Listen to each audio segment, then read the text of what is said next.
Le projet de réaménagement du quartier de Pont-d'Aubenas est exemplaire pour le CAUE de l'Ardèche sur plusieurs volets. C'est un laboratoire dans la manière de faire le projet de transformation des espaces publics en mobilisant les futurs usagers dans la conception et la main à la pâte.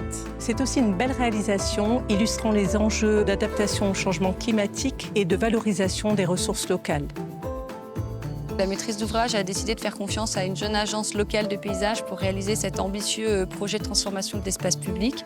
Au fil des discussions et des étapes de projet, ils nous ont suivis dans les volontés de favoriser la multiplicité d'usages et des enjeux d'écologie urbaine à l'échelle du quartier de Pont-d'Aubenas.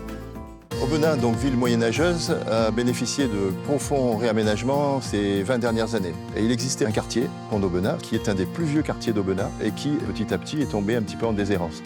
Donc l'enjeu, c'était à la fois de rénover ce quartier, d'améliorer la qualité de vie des habitants, de renouer avec le passé, avec le patrimoine, et d'en faire vraiment un quartier où il fait vraiment très bon vivre.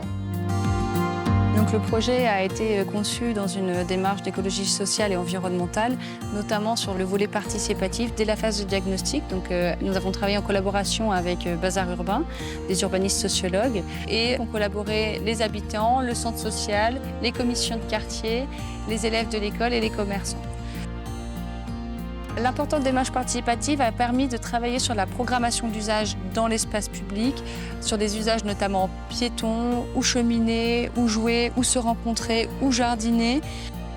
Dans ce quartier, il y a une vie sociale qui est très riche autour de ce centre social, Fil de l'eau. Donc il y a eu vraiment une concertation importante et puis une mobilisation des habitants, de l'école, des enfants, qui ont participé à la plantation, aux aménagements de certains espaces. Et ça permet également d'anticiper la gestion à venir des espaces publics, puisque les habitants ont participé aux plantations comme le jardin ou les pieds de façade, qui sont aujourd'hui à destination des habitants pour l'usage, mais aussi l'entretien. Quand on fait un aménagement, tout le monde trouve ça génial, sauf que les gens se disent « mais attendez, nous on a compté, on a tant d'emplacements de stationnement, aujourd'hui est-ce qu'on va en perdre, pas en perdre, où vont-ils se trouver ?» Et c'était un peu le sujet avec les architectes, à la fois sur le choix des matériaux, sur la manière dont on les traitait, de petit à petit développer tout ça avec les habitants pour répondre précisément à leurs besoins. Ce qui fait que, passé ces discussions, les choses se sont faites de manière absolument fluide pour arriver à l'aménagement que vous voyez aujourd'hui. On a travaillé sur des matériaux perméables, des galets enherbés, des pavés enherbés, des bois enherbés, des joints poreux, un ensemble de matériaux qui est diversifié, qui reprend la matérialité existante dans le quartier, dans le grand paysage, et qui permet d'offrir des sols qui sont poreux et perméables, que ce soit pour les piétons, mais aussi pour les stationnements.